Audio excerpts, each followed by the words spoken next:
Hola amigos de Amor por el Voleibol, hoy tengo la enorme alegría y el honor de conversar con uno de los importantes, de los más importantes entrenadores y exjugadores del mundo. Me refiero al francés Eric Ngapet. Seguramente la gente escuchará su apellido y sabrá por qué estoy diciendo esto. Él además también fue jugador francés, jugador olímpico.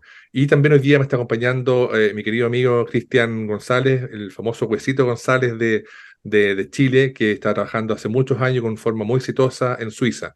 Así que muchas gracias a ambos y bueno, y que sea una linda conversación. Merci, hein, merci. Il a juste introduit par rapport à votre L'interview. parcours, hein, en fait, en Mhm. effet. D'accord. Buenísimo. Oye, quería preguntarle, partir preguntándole a Eric de cuándo y por qué él empezó a jugar voleibol, que por favor nos cuente cuáles fueron sus orígenes en este deporte. Ok, Alfred il demande quels sont votre parcours, comment vous avez commencé et pourquoi vous avez choisi le volleyball. Ouais, disons, j'ai commencé le volleyball à l'âge de 9 ans. Ça s'est fait tout à fait par hasard parce que j'habitais dans un quartier euh, où il y avait donc beaucoup d'enfants de mon âge. Et au milieu de ce quartier, il y avait un terrain vague et les volleyeurs qui étaient adultes dans ce quartier ont imposé de construire un terrain de volley au milieu de ce quartier. C'est pour ça que tous les enfants, au lieu de jouer au foot comme ça se fait un petit peu partout, ils ont commencé à jouer au volleyball et ça a formé la première génération des jeunes volleyeurs en fait du Cameroun. C'est un peu comme ça que Parfait. j'ai commencé. Ok, donc Eric comenzó a los 9 años, un poco por azar, ¿ah? En su barrio, en el fondo, había un terreno baldío, es decir, no había nada.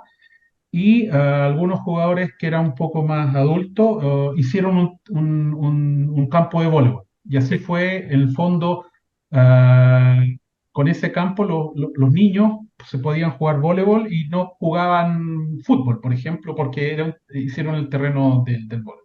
Bueno, el fútbol también siempre ha sido muy importante de donde él viene, de Camerún. Y cuéntame un poco, o pregúntale por favor, ¿cómo fue su evolución? ¿Él jugó en el colegio? ¿Siguió jugando en esa cancha? ¿Cómo fue su evolución de llegar de niño, jugar allá en las canchas en la calle, a ser un jugador profesional? Oui, comment ça a été votre évolution? C'est-à-dire, vous avez commencé à l'âge de 9 ans, mais Oui. après, pourquoi vous avez Oui. pourquoi vous avez choisi un peu le volleyball comme votre sport et à grand niveau que vous avez arrivé? Alors, dans ce quartier, il y avait un entraîneur qui était bon, très passionné de volleyball et qui a été aussi très, très surpris par le niveau que les jeunes joueurs sans entraînement, les jeunes joueurs de ce quartier avaient sans entraînement spécifique fait par un entraîneur. Donc, il a décidé, lui, à ce moment, de regrouper tous ces jeunes. On était à peu près une quinzaine, entre 15 et 20, et a commencé à nous faire des entraînements et à nous faire jouer, en fait, entre nous, mais des matchs de démonstration.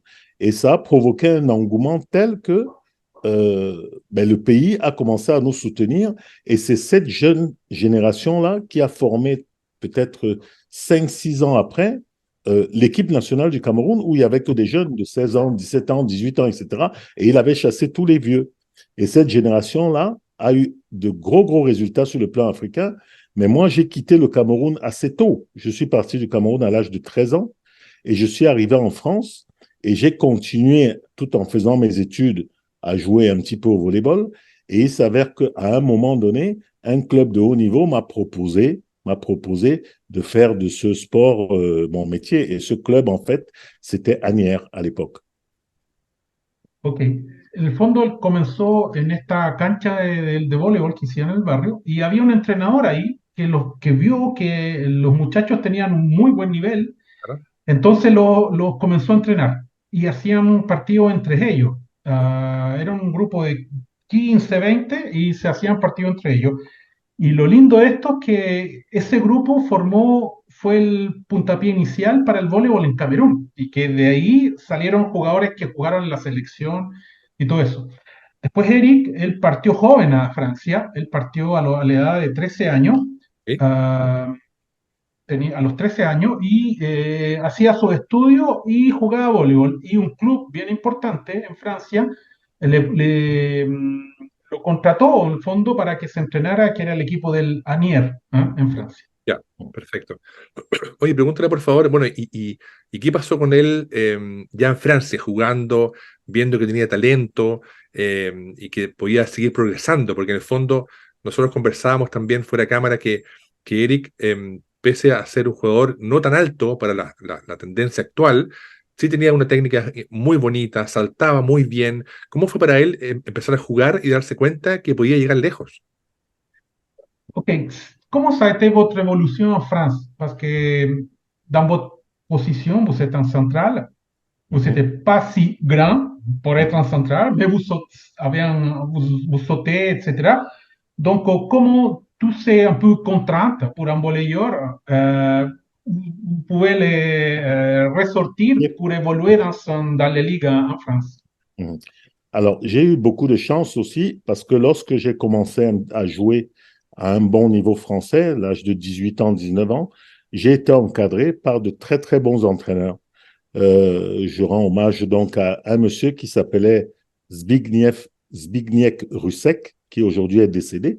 Ça a été l'adjoint de Wagner aux Jeux Olympiques de 76. C'était son adjoint.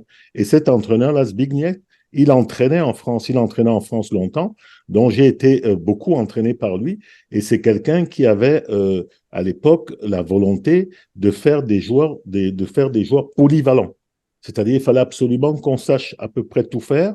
Et l'organisation du jeu de l'époque, si vous vous en rappelez, il n'y avait pas de centraux, il n'y avait pas d'opposés, il y avait pas. On essayait, selon les positions, de faire un petit peu tout. Des fois, on montait en balle rapide, des fois, on contrait au centre, des fois, on contrait sur l'aile.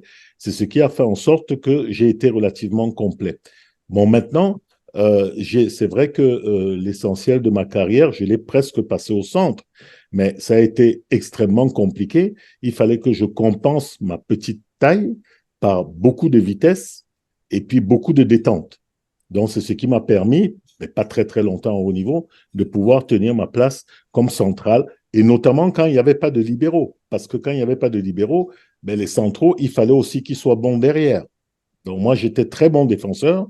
C'est ce qui faisait que pour l'équipe, j'avais une certaine rentabilité. Okay.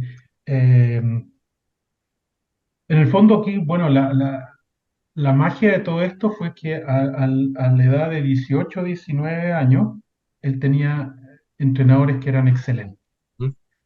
y que eran entrenadores que, sobre todo el que lo entrenaba a Eric, que era Bisnek, que era el adjoint de Wagner, ¿Mm?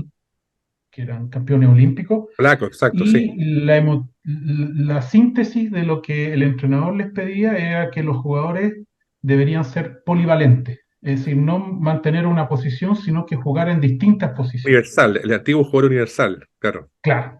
Entonces, eso es lo que tenía Eric, que independiente, que, bueno, 1,87 m, que era grande en esa, pero no era Claro. tan grande, pero él se le complicaba un poco la parte del central, pero él era muy rápido y además saltaba harto.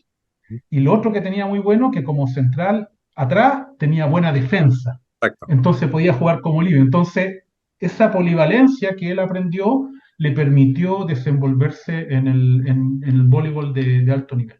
exacto. Bueno, todos sabemos que en esa época, en los 80 especialmente, había grandes jugadores universales. Los brasileros con Rachman, Montanaro, Estados Unidos con Kiraldy, y eran jugadores maravillosos de esa generación de jugadores universales, que pegaban rápidas, altas, defendían. Era otro voleibol. Eh, Mm. Quiero preguntarle, por favor, Cristian, a Eric, em, ¿cómo se dio que él llegara a la selección nacional? Porque era una selección que uno ve hoy día y hay figuras legendarias como Fabianiti, Lee, Blen, Jurkovic, que era una generación de grandes jugadores y tenían justamente ese estilo de juego tan lindo, tan brasilero, tan japonés. ¿Cómo fue para él llegar y cómo llegó a la selección? Voilà, Alfred me demande comment vous avez arrivé à l'équipe nationale. Parce qu'il y avait des grands joueurs et il y avait cette mythique un peu de style à la brésilienne, japonaise, avec beaucoup de combinaisons, etc. Comment vous pouvez intégrer avec des grands joueurs dans l'équipe nationale, votre intégration? Non, je pense que en France, on a justement eu une génération avec des joueurs qui n'étaient pas de très très grande taille, parce que je me souviens peut-être le grand vraiment qu'on a dû avoir, ça a été Christophe Menot, qui est très jeune par rapport à nous, qui est arrivé tard. Mais sinon, en dehors de ça, des joueurs comme Éric Bouvier, c'était 1,96 m, c'était pas très grand. Stéphane Faure, 1,94 m, Laurent Tilliens, 92, Philippe Blain, 91, Fabien 87. Donc, on a eu une génération de joueurs de petite taille, mais justement qui avaient déjà beaucoup une technique individuelle très, très avancée, qui était très, très polyvalent, et qui aussi, on a bénéficié de la qualité d'un excellent passeur.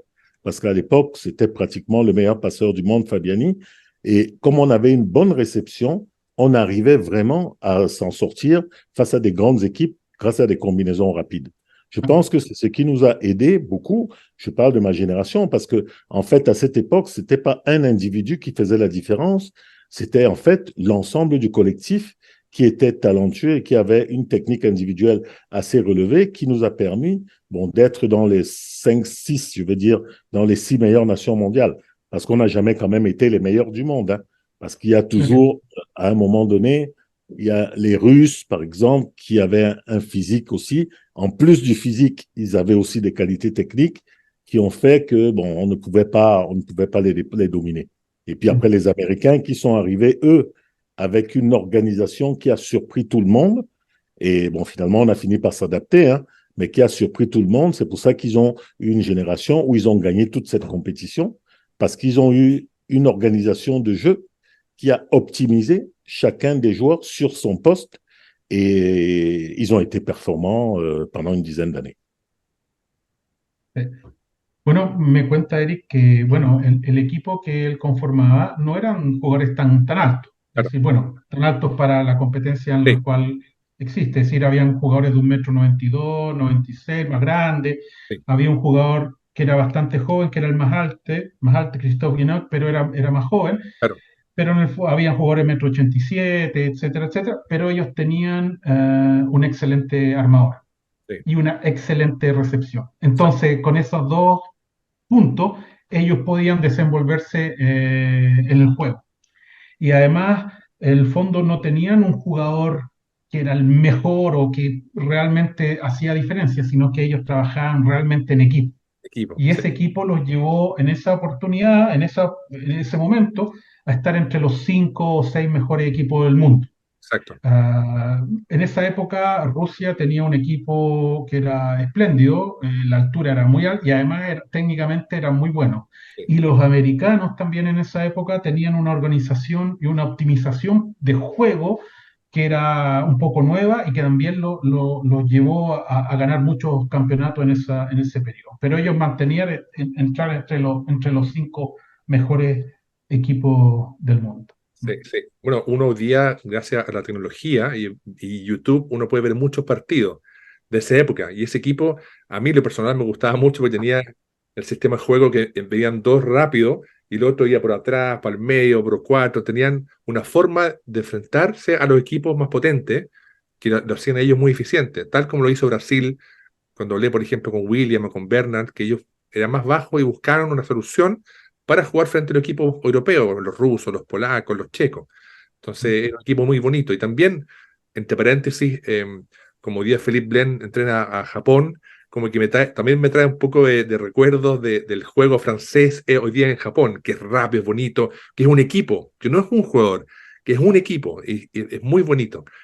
Eso como reflexión, querido Cuesito, pero quería un poco seguir la conversa y comentarte también que yo no entiendo francés, pero se entiende el general, es muy bonito.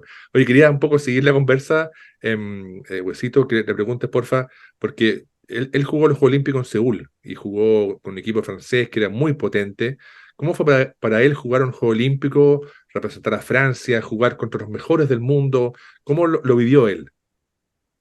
Quelle a été votre expérience de jouer des Jeux Olympiques? En, Vraiment représenter un pays, une nation et jouer avec les meilleures nations. dans un Jeux Disons que olympiques. oui, ça a été vraiment un aboutissement parce que je me souviens, cette génération, euh, on s'est qualifié aux Jeux en 1987 lors des championnats d'Europe où on a fini second derrière la Russie. Je pense que c'est le meilleur niveau qu'on avait atteint. Mais je pense que aussi, quand on a été aux Jeux olympiques, pour nous, en fait, c'était un aboutissement d'aller aux Jeux olympiques. Mais on n'était pas vraiment préparé mentalement pour aller y faire un résultat. On était tellement satisfait d'y aller que, effectivement, on s'est préparé, mais je pense que mentalement, on n'a pas été prêt à faire un résultat. Après aussi, il nous est arrivé une mésaventure, c'est-à-dire pendant la poule, on a Fabiani qui s'est blessé, le passeur qui s'est blessé. Bon, derrière ça, c'était pratiquement le poumon de notre équipe. On n'a pas pu arriver au résultat escompté. Mais ça nous a permis quand même de voir, dans un premier temps, quelle était la dimension des équipes qui se préparaient vraiment pour aller faire un résultat aux Jeux olympiques. Bon, malheureusement, dans les années d'après, on n'a pas eu l'opportunité de le faire.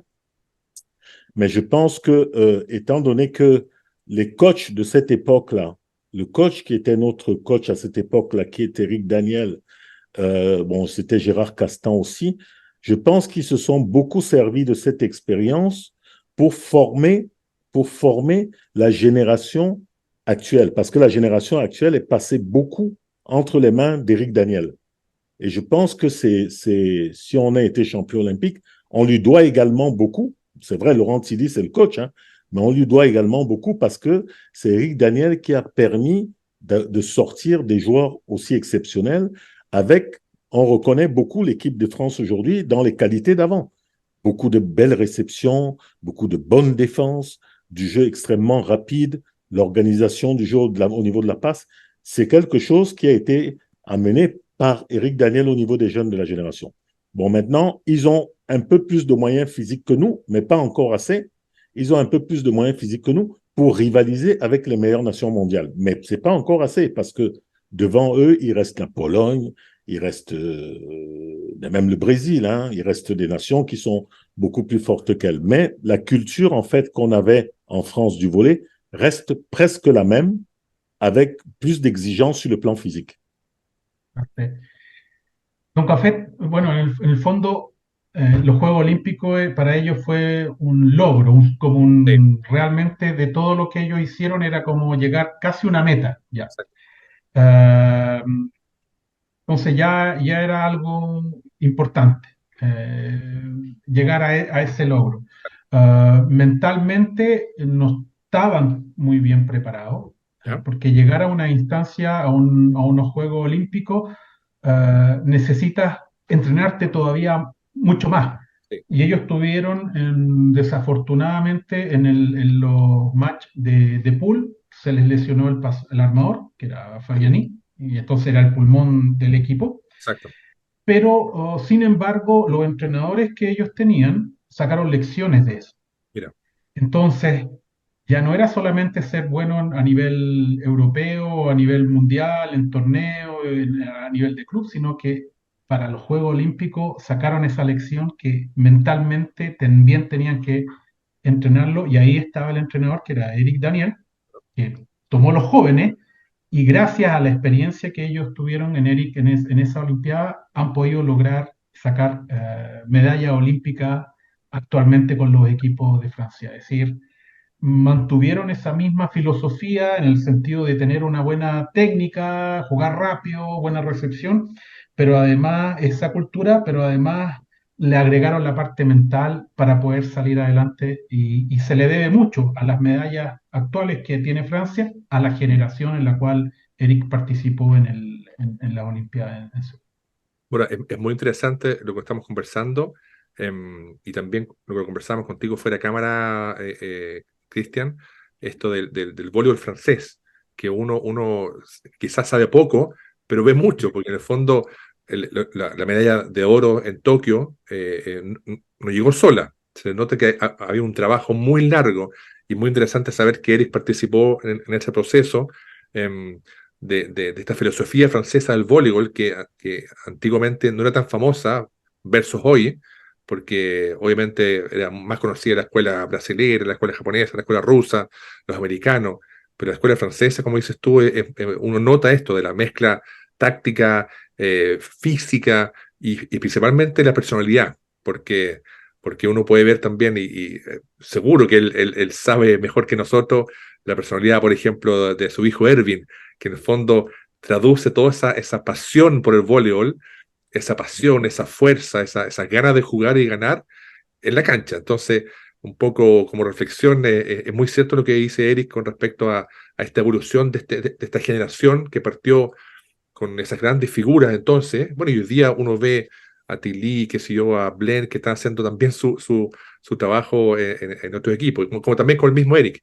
Entonces quería un poco preguntarle, Huesito, le preguntas porfa a Eric, ¿cómo fue para él eso de jugar en una selección que marcó una época y después darse cuenta que él quizás quería seguir como entrenador o no? O qué pasó por su mente de decir, voy a seguir jugando hasta tal edad, voy a estudiar o voy a ser entrenador? ¿Cómo fue el proceso para él después del Juego Olímpico? O quizás lo tenía pensado antes, un poco para entender bien cómo fue su evolución como deportista.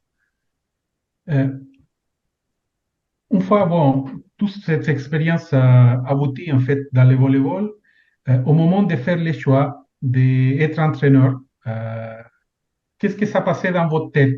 Vous, c'était, je sais pas, pourquoi vous avez choisi être entraîneur et pas un autre rôle dans le volleyball? Quelle c'était votre Ouais. motivation? Ça a été aussi un concours de circonstances. Bon, vous savez que le volleyball, c'est pas un sport où il y a énormément d'argent. Et quand on a commencé à payer des joueurs en France, je fais partie de la génération qui ont commencé à gagner un tout petit peu d'argent en France. Mais c'était pas tout à fait comme professionnel. Les clubs, en fait, ils exigeaient que pour qu'ils nous donnent une petite indemnité qui nous permettait de poursuivre nos études, il fallait que on encadre des jeunes. Okay. On encadre des jeunes. Il y a tous les joueurs donc de mon équipe à l'époque, je peux vous citer, et d'ailleurs, il y a presque tous ont été entraîneurs, tous les joueurs de mon époque, Stéphane Faure, Éric Daniel, Éric Morisset, Pierre Bezeau, Hervé Mazon, on était à Asnières et pour gagner l'équivalent de 1500 francs de l'époque, je ne sais pas combien ça fait d'euros aujourd'hui, ça fait dans les 150 euros par mois, on était obligé d'entraîner une équipe de jeunes 2 fois par semaine et de l'accompagner en déplacement le week-end. Et comme on a fait ça plusieurs années, ben c'est quelque chose qui nous a plu. C'est quelque chose qui m'a plu. Et donc, en étant professionnel par la suite, même quand je n'étais plus obligé d'entraîner, parce qu'on s'entraînait beaucoup et on gagnait de l'argent en jouant, je n'ai jamais été écarté de ce métier-là, parce que je l'ai fait pendant un bon moment et ça m'a beaucoup intéressé. Et donc, forcément, à l'approche de la fin de ma carrière, j'ai commencé à passer tous les diplômes qui étaient nécessaires pour devenir entraîneur. C'est un petit peu comme ça que je suis devenu entraîneur. Super. Bueno, me cuenta que un poco fueron las circunstancias. En el fondo, el voleibol es un deporte que no se gana mucho dinero. Sí. Entonces, en Francia los salarios eran muy pequeños también. Entonces, una de las cosas que les pedían era que se les pagaba un poco, pero tenían que entrenar equipos jóvenes Perfecto. 2 veces por semana y acompañarlo el fin de semana a los partidos. Entonces él empezó así, ganaba un poco de dinero y se mantenía en el voleibol y veía, entrenaba y eso comenzó con el tiempo a gustarle, porque se mantenía en el medio del voleibol y además le gustaba. Y así fue que después empezó a pasar los diplomas para venir entrenador. Claro, Entonces claro. así fue su experiencia como para llegar a entrenador. Buenísimo. Por favor, pregúntale cómo ha sido hasta ahora su experiencia, porque claramente es distinto ser jugador a ser entrenador, a estar en la cancha, a estar jugando en plena acción, a ser entrenador, a planificar, a hacer trabajo táctico, estadístico. Bueno, tú lo haces, Huesito, en Suiza, el tema de estadística, el tema de planificación de entrenamiento, que es muy complejo. ¿Cómo ha sido para él ahora y desde que empezó a entrenar esta vía post-jugador activo. Alors, Alfredo, il me demande comment c'était votre activité actuellement dans le sens de les entraîneurs aujourd'hui ils utilisent les statistiques, il y a une planification, il y a la vidéo, il y a plusieurs voilà, moyens qui ne s'utilisaient probablement pas assez avant.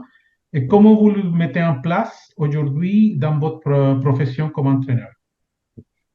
Alors, bon, malheureusement, vous savez très bien que la carrière d'entraîneur, elle est très fluctuante. Des fois, vous avez la possibilité d'être dans un club qui a beaucoup de moyens, qui a beaucoup d'ambition, et d'autres fois, vous avez la solution de votre travail, c'est d'être dans un club qui a beaucoup moins de moyens. Alors, là où c'est très, très difficile pour moi, et bien ou pour certains entraîneurs qui ont joué au niveau auquel j'ai joué, c'est lorsqu'on est dans des clubs qui n'ont pas énormément de moyens, mais surtout qui n'ont pas la culture du très haut niveau et qui veulent quand même avoir des résultats alors qu'ils n'ont pas les moyens de mettre les conditions en place pour les avoir. Bon, avec l'âge aujourd'hui, je suis un petit peu plus philosophe, c'est-à-dire que lorsque je suis approché par un club, je prends vraiment la mesure de quelles sont les possibilités que ce club a de me donner les moyens de parvenir à optimiser mon travail. Alors, là, aujourd'hui, par exemple, je peux vous dire, je suis à Nancy, pendant 2 saisons, j'ai entraîné, je n'avais pas de préparateur physique, je n'avais pas de statisticien et je n'avais pas d'adjoint. Ça a été extrêmement compliqué. Mais très, très rapidement, j'ai commencé à faire comprendre aux dirigeants du club que le volleyball, pour pouvoir avancer au niveau où ils veulent arriver, il va falloir qu'on multiplie le staff parce qu'avoir un staff complet, ce n'est pas seulement pour s'amuser. Aujourd'hui, la dimension stratégique a atteint un tel point que si vous ne pouvez plus gagner si vous n'avez pas de stratégie. Et pour faire de la stratégie, on est obligé d'avoir un travail de scout, c'est-à-dire d'avoir des images vidéo pour pouvoir analyser le travail qu'on fait. Aujourd'hui, pour pouvoir avoir de très bons résultats, c'est impossible de ne pas travailler sur le plan physique. Alors, nous, comme on est entraîneur, on a eu des formations de base où on a un minimum de capacité pour pouvoir préparer physiquement les joueurs. Mais c'est insuffisant. Il faut absolument que ce soit un spécialiste de la préparation physique qui prenne en charge l'équipe pour l'amener à haut niveau. Donc, lorsqu'on est dans un club qui n'a pas les moyens, on souffre beaucoup, mais on essaie de faire avancer les choses. C'est vrai que, bon, par ailleurs, il y a des fois où j'ai été dans des clubs où c'était le top, il y avait absolument tout ce qu'il fallait. Bon, à partir de ce moment-là, on va dire que c'est la qualité du recrutement, c'est la qualité du joueur qui va pouvoir faire la différence en termes de résultats. Mais le métier d'entraîneur, il faut accepter qu'un jour, on est dans de très bonnes conditions et profiter de ces instants pour avoir des bons résultats et faire du bon travail, toujours en étant d'être excellent. Et puis, lorsqu'on a moins de moyens, il faut essayer quand même d'avoir des résultats et puis utiliser les compétences qu'on a par ailleurs pour se substituer au personnel qui nous manque pour devenir bon entraîneur, enfin, pour avoir un résultat. Bueno, su carrera como entrenador es fluctuante en el sentido de que depende a qué club tú llegas, Claro. qué medios tiene qué medios financieros tiene el club que te puede otorgar.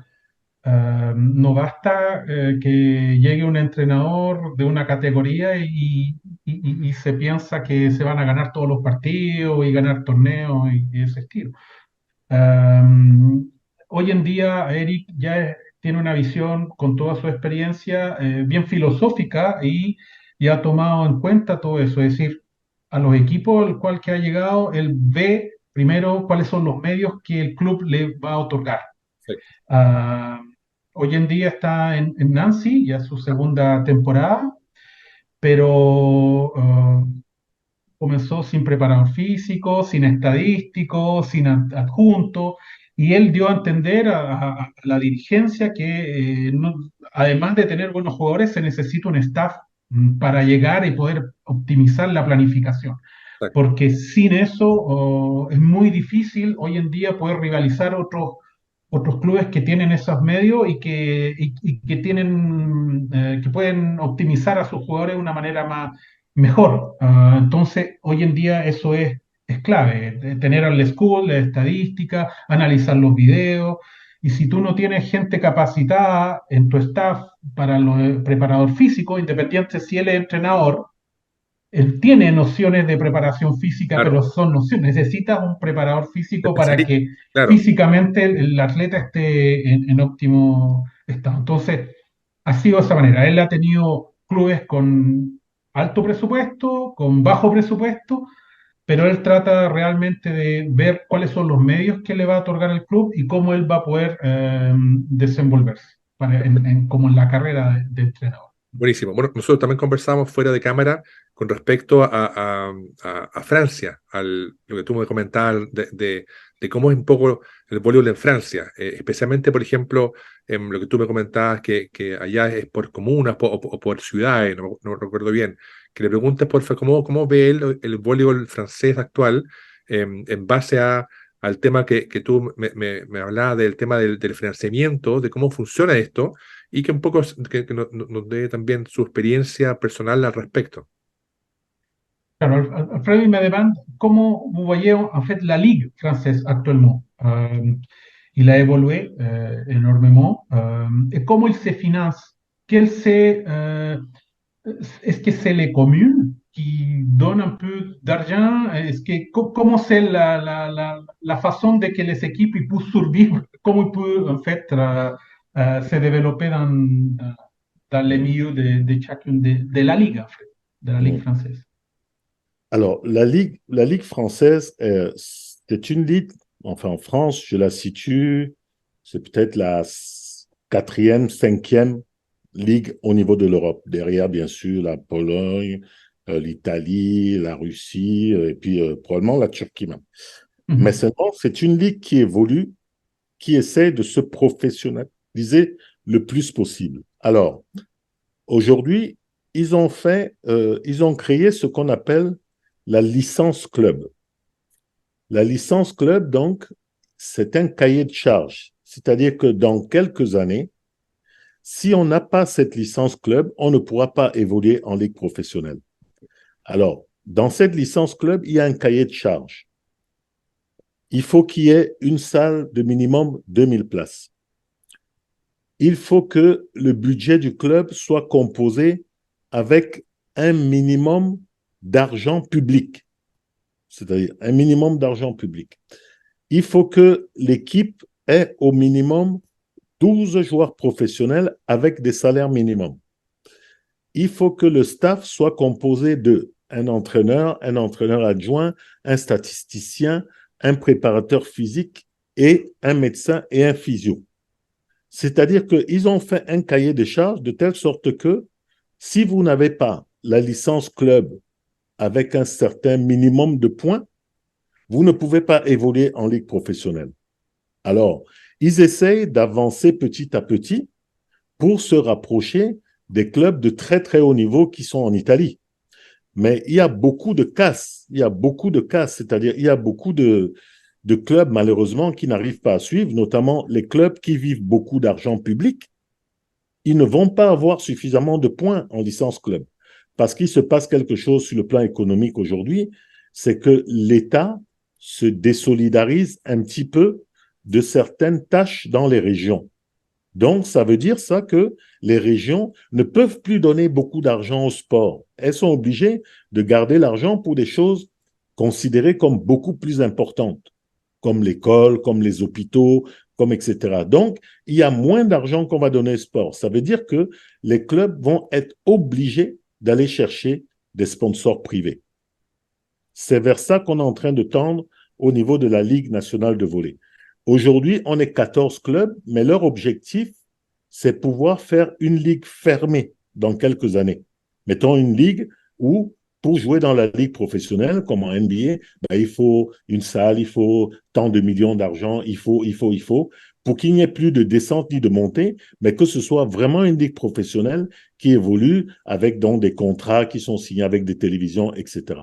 C'est vers ça qu'ils tendent, mais il y a beaucoup, beaucoup de difficultés parce qu'il y a beaucoup de clubs qui ne sont pas vraiment prêts à avancer à fond dans le professionnalisme. C'est l'état actuel du volleyball au niveau national. Ok. Mais parallèlement à ça, la Ligue, surtout la Ligue et la fédération font tout pour maintenir le système de formation de jeunes joueurs d'élite. Et c'est pour ça qu'aujourd'hui, on s'aperçoit, il y a presque toute l'équipe de France, hein, les 14, 15, 16 joueurs, c'est des joueurs qui sortent de ces structures-là et qui vont jouer à l'étranger. Mais ils vont jouer à l'étranger parce qu'il y a beaucoup plus d'argent à l'étranger. Mais au niveau national, aujourd'hui, l'objectif vraiment de la Ligue nationale, c'est de se professionnaliser au maximum pour avoir au moins des contrats télé qui leur permettent en fait de ne plus vivre de l'argent de l'État. Perfecto. Bueno, me habló muchas cosas. Está interesante. C'est vrai, c'est beaucoup. Hein? Ah, La en el licence. fondo, la liga francesa actualmente es entre la cuarta y la quinta liga más importante en Europa, ¿no? Sí, Antes está la italiana, la polaca, la rusa, de Turquía. Ellos lo que se hace es que cada club necesita una licencia de club, se llama License Club, la ok, License Club. sí, ¿Y qué es lo que tiene esta License Club? Tiene una lista de cosas que se deben cumplir para tener esta License Club. Entre esa lista está que tiene que haber una sala mínima una sala, una de campo de juego, tiene que haber un cierto presupuesto, tiene que haber un mínimo de presupuesto que viene de la parte pública, de la municipalidad, sí, etcétera. Tiene que tener un mínimo 12 jugadores profesionales que tengan claro, un salario mínimo profesional y mantener un staff de entrenador, estadístico, preparador físico, médico, fisioterapeuta. Es decir, tienen que cumplir esa lista para obtener esta licencia de club. Ahora, actualmente hay 14 clubes en Francia ya, y lo que pasa hoy en día es que eh, se trata de profesionalizarlo, mantener esta lista, ¿no es cierto?, de requerimientos que se necesita y a la vez buscar financiamiento privado. ya, Principalmente porque ya las regiones, en vez de enfocarse en ciertos deportes, se están enfocando más en la escuela, en los hospitales. Entonces, se trata de profesionalizar la liga francesa, pero también buscar un ámbito privado. Es decir, lo más importante para ello es que los partidos se puedan televisar, porque al entiendo, televisarlo están los sponsors, exacto, etcétera. Entonces, y eso también atrae eh, la empresa privada. ya, sí, Ahora, esa lógica ha estado evolucionando, ¿no es cierto? Está pasando un poco y es lo que ellos buscan es tener una liga cerrada, si se puede decir, que se mantengan esos 14 equipos en el cual puedan competir y que puedan, ¿no es cierto?, tener un buen nivel y que se acerquen a la empresa privada a través de la televisación de los partidos. partido, Y una cosa que está haciendo mucho la federación, y que eso se ha dado también mucho hincapié, que también hay mucha formación de la élite, de los jóvenes, perfecto, para que los jóvenes puedan irse a jugar también a otras partes de Europa que van a también tener un alto nivel, claro, se les va a pagar mejor y que para que los jóvenes el voleibol sea realmente su profesión. Y eso les ha dado bastante fruto, generalmente porque han salido campeones, últimamente salieron campeón de la sub-19 en el sí, Campeonato Mundial en Argentina, entonces exacto. eso es lo que se busca. No se puede llegar a una liga como la italiana, pero buscan de profesionalizar realmente el voleibol y esa ha sido la evolución en los últimos años. Súper interesante, súper interesante. Gracias por la traducción. Mhm. Eh, Quería también preguntarles al respecto justamente de lo que estamos conversando. Después de los Juegos Olímpicos de Tokio, ¿se ha producido un cambio a nivel de masividad del voleibol? Porque en Francia Todos sabemos que en Francia el fútbol es muy fuerte, el Tour de France de ciclismo, hay otros deportes que son el tenis, que son muy importantes, el básquetbol. ¿Cómo ha visto él eh, si tal vez después de los Juegos Olímpicos o las medallas que han ganado, el voleibol tiene más exhibición, tiene más importancia? ¿O cómo lo siente él que quizás aún le falte para que el voleibol sea más popular todavía?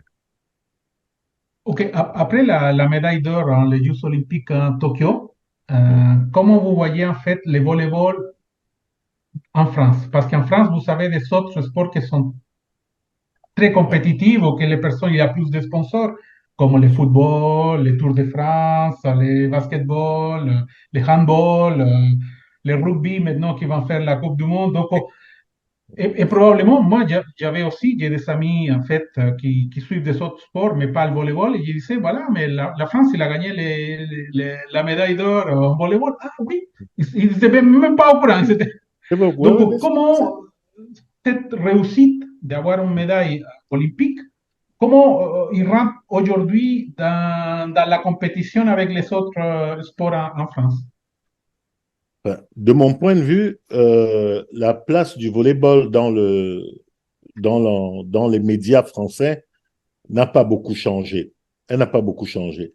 La seule répercussion qu'il y a eu de très importante au niveau du volleyball en France, c'est que les clubs ont été dépassés par le nombre de jeunes joueurs qui voulaient s'inscrire dans les clubs. Mais les clubs n'étaient pas du tout préparés à ça. Ils ont même été obligés de refuser parce que les clubs n'avaient pas suffisamment de salles, n'avaient pas suffisamment de créneaux horaires, n'avaient pas suffisamment d'entraîneurs pour pouvoir encadrer ces jeunes joueurs. Mais il y a eu beaucoup de demandes de jeunes joueurs, garçons et filles, qui ont voulu s'inscrire au volley. Mais sinon, la place du volleyball dans les médias, ça n'a quasiment pas changé. C'est vrai que lorsqu'on retransmet un match de l'équipe de France aujourd'hui, on dit oui, ils ont été champions olympiques, etc. Mais c'est pas pour ça que ça a changé la place du volleyball au niveau des médias. Le rugby est toujours devant, le football est toujours devant, le basket, bon, par la NBA est toujours devant, le handball, de par ses résultats, dans la durée, ils sont toujours devant. Bon, mais ça n'a pas foncièrement changé grand-chose. Okay. Bueno, Eric me dice que luego ganar la medalla de oro en Tokio, en Francia, no hubo mucho cambio al respecto. ¿En serio? ¿Se entiende? Principalmente porque hay otros deportes que mantienen una mayor. Ciencia en medio, claro. mm, claro, está sobre todo el fútbol, el handball es súper Rugby, fuerte, mundial, el fuertísimo. rugby, que se va a hacer el mundial Sí. próximamente. Sin embargo, hubo una repercusión en los jóvenes. Mira, Es decir, los clubes se vieron de pasado del número de jóvenes que querían hacer voleibol. mira, qué bonito. Y los clubes principalmente tuvieron que no aceptar a muchos jóvenes porque no tenían una Capacidad, claro, sala, no tenían entrenadores, claro. no tenían horarios para poder bajar. Es decir, hubo una vaga, una ola de jugadores de masculino y femenino que querían hacer el voleibol. Y eso esa fue la repercusión, si se puede decir un poco, que hubo en Francia. Pero los clubes se vieron desbordados, no podían aceptar a toda esa ola de jóvenes que querían probablemente mucho solamente experimentar, Claro. tener, voilà, claro, algo con respecto al voleibol. Mira, qué interesante. Oye, quería también preguntarle a Eric, me imagino que como papá tiene que haber estado muy orgulloso de ver a su hijo jugar los Juegos Olímpicos y ser campeón olímpico, pero quería que le pregunte, por favor, cómo lo vivió él como ex jugador olímpico, además compañero de Laurent Telly, de ver al equipo salir campeón olímpico de una final que fue una locura. Pregúntale, por favor, cómo vivió él esos Juegos Olímpicos y especialmente la final. Alors, comment vous avez vécu les Jeux Olympiques en Tokyo? Parce que vous savez, votre fils qui jouait, vous avez aussi des collègues comme Laurent Tilly, voilà. Comment vous avez vécu la médaille d'or en Tokyo? Donc, comme vous savez, en fait, la compétition a très, très mal commencé pour la France. Et j'ai discuté un petit peu avec Arvin avant, et effectivement, leur fin de préparation, avant d'aller au jeu, leur fin de préparation, ils n'ont pas eu de très, très bons résultats lors des derniers matchs qu'ils ont fait avant d'aller au jeu. Donc, c'était un petit peu, comment dire, ça a été une agréable surprise parce qu'ils ont très mal commencé, Mm. mais petit à petit, en avançant, on a vu que leur niveau a augmenté considérablement pour arriver finalement à ce jour où ils ont sorti, enfin pour mon point de vue, hein, ils ont sorti le meilleur match qu'ils aient sorti des Jeux, alors que pendant 2 sets, ils ont dominé, mais les 2 sets d'après, ils ont été malmenés par la Russie et ils ont fini quand même par gagner. Donc, on est passé en fait par tous les étapes. D'un très grand niveau d'inquiétude pendant toute la compétition à un énorme niveau de satisfaction lors de la finale. Ok, Je vais un peu résumer ça comme ça. ok. On était très, très inquiets dès le départ, très inquiets. Voilà.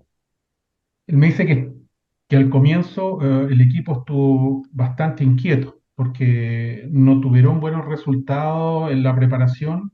Cuando comenzaron las Olimpiadas tuvieron malos resultados al comienzo y él lo comentaba también con su hijo, con Ervin, que no estaba muy bien, ¿eh? Pero poco a poco fueron ganando confianza, y fue una sorpresa agradable, si se puede decir, porque en muchas circunstancias ellos habían set que los perdían, pero después volvían y realmente progresaron bastante en el torneo, que llegaron a un muy buen nivel.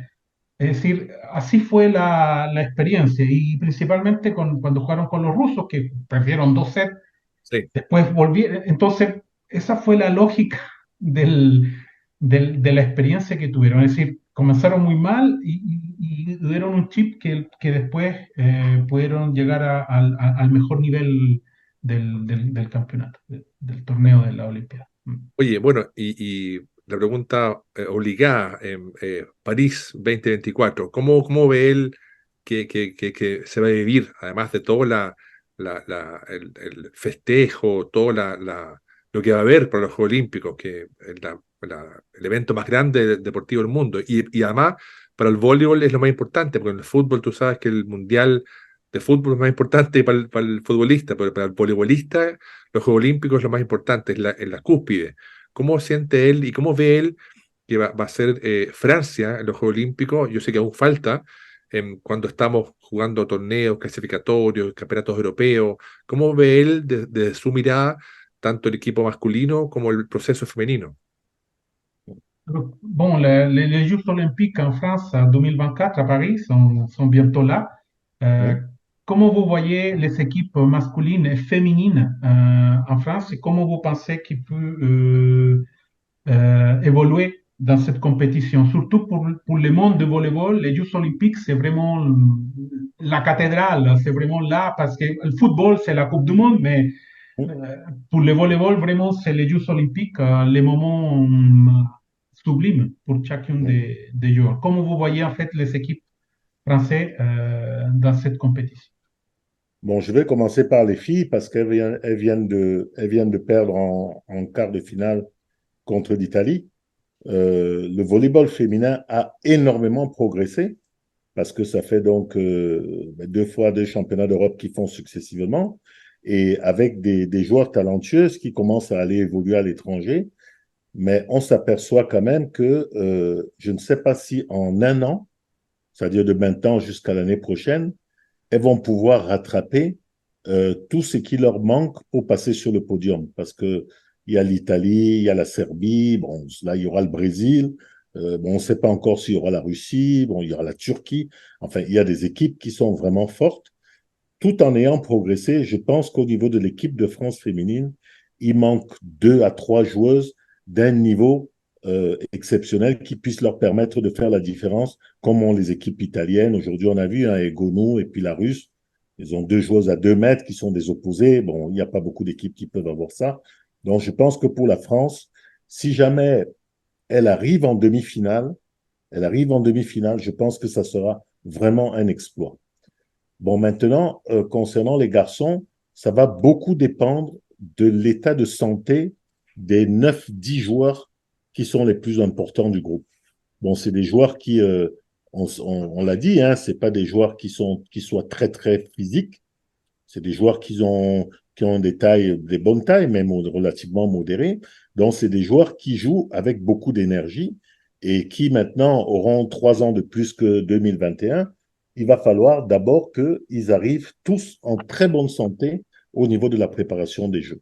Et je pense que les prochains Jeux olympiques, je ne sais pas encore si la Russie sera là, je pense que ça sera très, très ouvert entre les Américains, les Italiens qui sont en grosse croissance, les Polonais, les Slovènes, bon, l'Argentine, parce que l'Argentine, c'est une très, très bonne équipe hein, qui est capable de faire de très, très bonnes choses.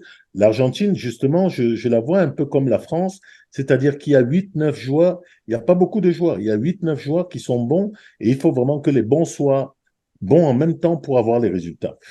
Moi, je considère que la demi-finale, c'est le minimum qu'on peut attendre de la France. Et par contre, pour la médaille d'or, je ne peux pas me prononcer, ça sera extrêmement ouvert. Ok. Bueno, él comienza con el equipo femenino, es decir, el equipo femenino en Francia ha progresado mucho. Ellos calificaron para la Serie A del BNL y acaban de perder solamente con Italia, que era el gran Sí, favorito en el cuarto de final perfecto. de la CEP, de la Confederación Europea de Voleibol. Eh, Él me dice que le faltarían probablemente dos o tres jugadoras de un buen nivel para que realmente estén entre los top de los equipos femeninos. Él espera que en un año, que es lo que queda, si se puede realmente progresar aún más. Pero hay equipos que son difíciles, porque no se sabe si Rusia va a participar. Italia, que es un equipo súper, súper bueno, que tiene jugadoras de 2 metros casi prácticamente y que juega muy bien. El equipo de Turquía también, que es Sí, sí. espectacular. Entonces, para él sería ver si esas condiciones de preparación de un año y que hayan algunos jugadores que puedan, ¿no es cierto?, aumentar su nivel de poder llegar a una semifinal sería realmente grandioso para un equipo que está en evolución Sí, de las damas. ¿Mm? Con respecto a los varones, todo va a depender del estado de salud de los jugadores. ya, Es decir, si el plantel que tienen, entre los 9, 10 jugadores que estén en un buen estado de salud físicamente, se puede obtener algo. Es decir, los jugadores en Francia, los actuales, tienen mucha energía, gastan mucha energía, pero si no están físicamente o a punto o de un punto de vista de salud, que no estén lesionados y cosas así, se puede llegar bastante arriba. Pero él encuentra que para llegar a una medalla de oro, para obtener una medalla de oro, está bastante abierto. Es decir, los americanos pueden tenerlo, puede ser Polonia, que son sí, candidatos, Italia, italiano, Japón, y habla también un poco de Argentina. Argentina lo pone en muy el lindo. mismo situal de Francia, que tienen un plantel de 18 jugadores que son a un muy buen nivel, pero lo importante es que todos estén a un buen nivel y de una manera física optimal. Ahora espera que Francia pueda estar en el masculino en la semifinal, pero para llegar a la de oro está realmente abierta. Muy bien. Ahí realmente está abierta la manera que se puede obtener esa Oye, el medalla. voleibol está muy, muy difícil y muy lindo. Quiero en pos del tiempo, darte las gracias a ti, Cristian Huesito, porque es un trabajo difícil la traducción, no es fácil, eh, pero, pero, Remerciement traduction, ils disent que c'était parfait. pero era, J'espère el francés se avoir entiende, donné les bonnes idées que tu m'as donné, Eric. Merci beaucoup. el francés, cuando se habla lento se entiende el contexto, pero es muy bonito y quiero darte las gracias, Cristian, porque yo sé que es un esfuerzo y te pasaste, te luciste como traductor y te doy las gracias enormes porque, porque el trabajo es muy bonito, especialmente cuando hay mucha información, pero lo lindo es que hablamos el mismo idioma. Y también, por supuesto, quiero darle de nuevo las gracias a Eric por su tiempo. La vez pasada lo intentamos, él lamentablemente se sentía un poco mal, pero para mí ha sido un honor hablar de nuevo con Eric, porque él es parte de esta generación maravillosa del voleibol francés mundial, que hoy día está mostrando unos resultados maravillosos a nivel de clubes, de selecciones, hombres, mujeres, y que da mucha envidia sana desde Chile, pero da también mucha alegría ver que el voleibol es tan hermoso hoy día, mostrando que es un deporte que evoluciona, que mejora, que atrae mucha gente. La verdad que para mí ha sido una alegría contar contigo de nuevo, Eric. Te deseo mucho éxito en lo que viene, a ti, a tu familia, a tu hijo, a tu trabajo. Entonces, la verdad que para mí ha sido una alegría. Y obviamente contar con mi amigo Cristian Huesito al lado, ayudándome también. Y ojalá que vengan más entrevistas en francés, sería muy bonito. Así que muchas gracias a ambos. Moi, je voulais te remercier énormément pour ta gentillesse de partager ton expérience. Cette fois, voilà, il m'a remercié aussi à moi que j'avais fait un peu les points C'est un très grand pour travail. partager tout ça et qu'il trouve que, en fait, le volet, c'est très joli, Oui. ça va dans deux autres pays. Nous, on les voit un peu plus loin parce qu'on est Chili, mais on a voilà, des grandes équipes comme l'Argentine, le Brésil, et nous, on essaye toujours d'être voilà, plus proches et ça nous donne aussi connaître l'expérience en France parce que c'est très gratifiant pour les joueurs d'entendre ton expérience et pour partager aussi tes points de vue, que c'est magnifique. Donc, Alfredo, je voulais vraiment, vraiment remercier à toi, à ta famille, à ton travail, pour tout ce que tu nous as donné et pour te féliciter quand même, parce que tu es partie en fait de ces groupes de volleyeurs en France qui a fait évoluer voilà, Des choses. plusieurs générations et qui aujourd'hui ils donnent des fruits pour l'équipe nationale en France.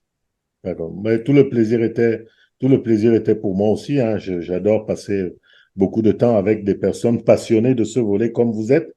Vous êtes des personnes très passionnées et moi, c'est toujours un plaisir de discuter avec vous, d'apporter mon expérience, mes connaissances et puis qu'on essaie de partager un petit peu tout ce qu'on a de plus cher, c'est-à-dire le volley, la passion qu'on a de ce sport. Et c'est toujours un très grand plaisir pour moi. Merci. Bon, él nos dice que para él es un gran placer hablar con gente que realmente le apasiona el voleibol y que es la manera en la cual él le gusta participar en este tipo de foros. Entonces también está muy agradecido y él está siempre dispuesto a dar su experiencia y de su pasión, que es el voleibol. Fantástico, muchas gracias. Okay. Merci, bye bye, au revoir. Merci beaucoup. Merci, Bye bye. bonne soirée, merci beaucoup. Ok, hasta luego. Chao, chao. Bye. Chao, chao.